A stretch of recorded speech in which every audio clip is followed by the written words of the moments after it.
Assalamualaikum warahmatullahi wabarakatuh. Nama saya Hanifuddin. Hari ini saya akan membahas tema terkait strategi Indonesia menghindari middle income trap. Strategi Indonesia menghindari middle income trap. Apa sih middle income trap itu?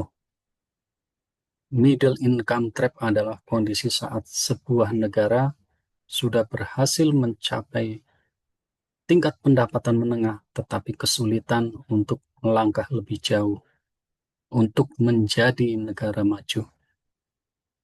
Untuk menghindari jebakan ini, Indonesia perlu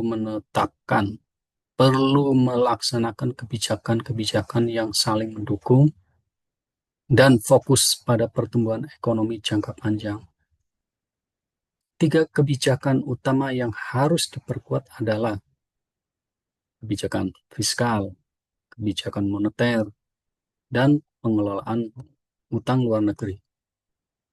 Mari kita bahas satu persatu. Kebijakan fiskal. Kebijakan fiskal biasanya menyangkut pengelolaan pajak dan belanja negara. Di sini pemerintah harus menggunakan anggaran secara bijak untuk mendukung pembangunan yang produktif. Langkah-langkah strategis apa sih yang harus dilaksanakan atau dilakukan oleh negara? Pertama, negara harus meningkatkan kualitas belanja negara.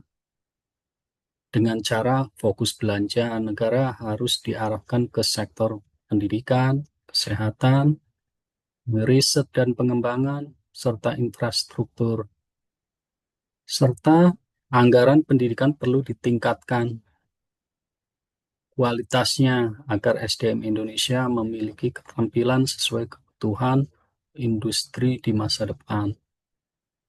Yang kedua, belanja untuk infrastruktur produktif dengan cara satu, prioritaskan pembangunan infrastruktur seperti jalan, pelabuhan, jaringan listrik yang mendukung sektor industri bernilai tambah tinggi.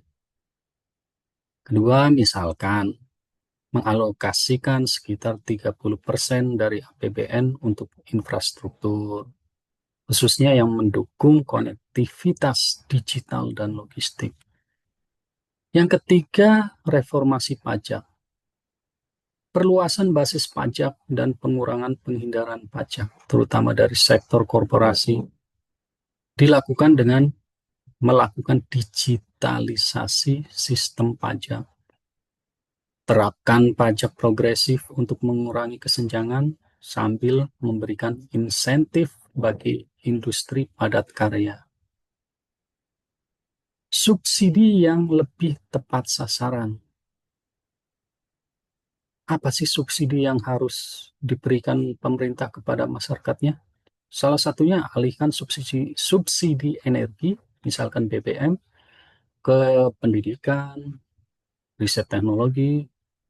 Ini sudah pernah dilaksanakan di Korea Selatan di era 1980-an. Selanjutnya, kebijakan moneter. Kebijakan moneter biasanya fokus pada stabilitas nilai mata uang, pengendalian inflasi, dan ketersediaan kredit untuk kegiatan produktif. Langkah-langkah strategis yang dilakukan negara seperti satu, menjaga stabilitas harga dan mendorong pertumbuhan ekonomi.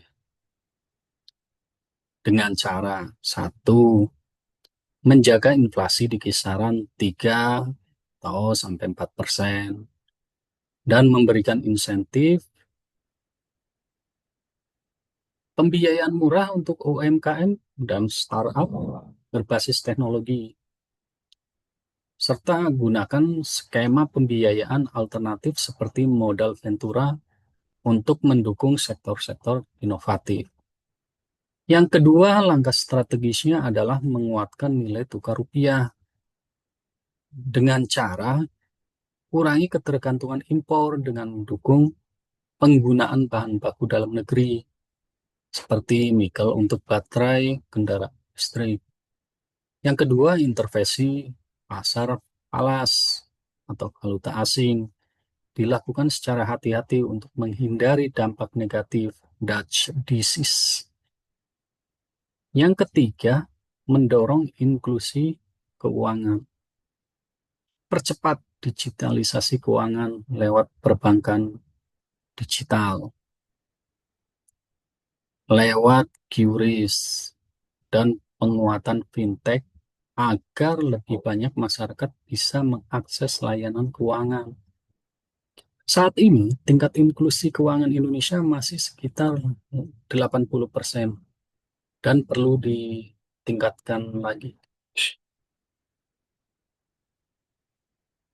Yang ketiga adalah kebijakan pengelolaan utang luar negeri. Utang luar negeri Indonesia harus dikelola secara hati-hati dan digunakan untuk proyek yang memberikan dampak jangka panjang. Langkah-langkah strategis yang harus dilaksanakan negara adalah satu,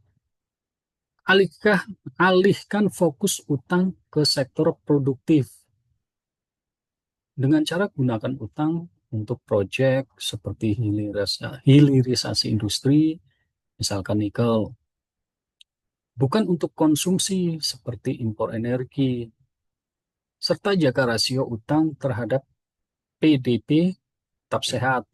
Idealnya sih di bawah 40% dari PDB. Langkah strategis selanjutnya adalah diversifikasi sumber pembiayaan dengan cara terbitkan obligasi hijau (green bond) untuk proyek energi terbarukan. Libatkan sektor swasta melalui skema kerjasama pemerintah swasta, biasanya disebut P3, pemerintah dan swasta, serta pembiayaan ramah lingkungan. Serta kurangi ketergantungan pada dolar Amerika dengan mengembangkan pinjaman bilateral dalam mata uang lokal seperti yuan atau yen dan mata uang lainnya. Langkah strategis selanjutnya adalah transparansi dan efisiensi penggunaan hutang. Di sini pastikan hutang digunakan secara efisien, tepat sasaran. Hindari utang jangka pendek yang berisiko tinggi, terutama untuk pembiayaan konsumsi yang tidak produktif. Catatan utang Indonesia sekitar 48% adalah utang luar negeri Indonesia berjangka pendek. Itu data dari Bank Indonesia tahun 2023. Ini sangat berisiko saat terjadi gejolak keuangan global.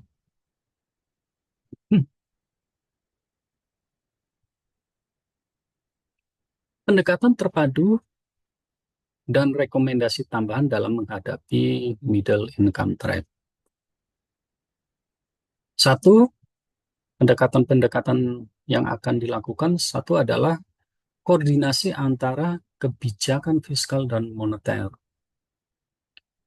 Dengan cara gunakan instrumen moneter seperti kebijakan makroprudensial Bank Indonesia untuk mendukung program pemerintah.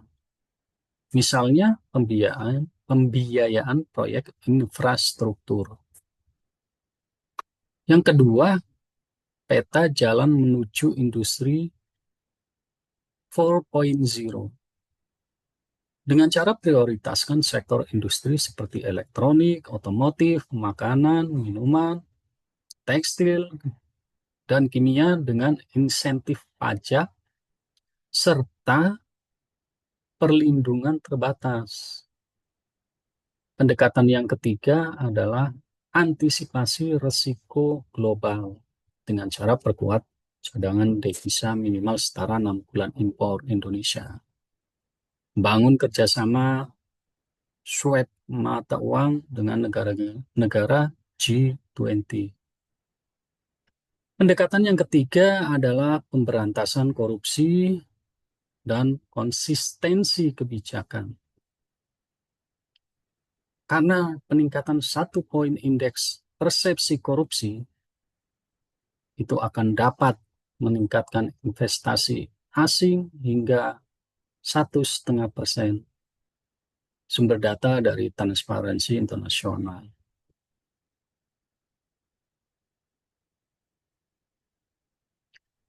Contoh-contoh negara yang telah berhasil keluar dari middle income trap. Di sini ada Korea Selatan, ya, salah satu negara yang sukses keluar dari middle income trap lewat investasi besar di bidang pendidikan, STEM, sains, teknologi, dan proteksi industri lokal pada tahun 1960 sampai 1990. Contoh negara kedua yang telah berhasil keluar dari middle income trap adalah Polandia. Polandia telah melakukan reformasi fiskal dengan menetapkan pajak flat 19% dan investasi ekonomi dengan Uni Eropa untuk memperluas pasar.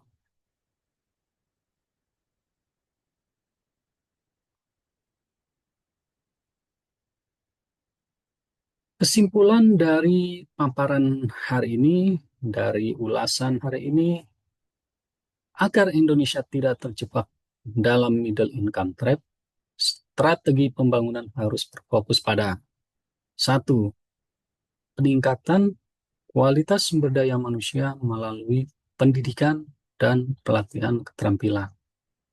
Kedua, transformasi ekonomi dari basis komoditas menjadi industri dan inovasi teknologi. Yang ketiga, iklim investasi yang sehat dan stabilitas makroekonomi jangka panjang.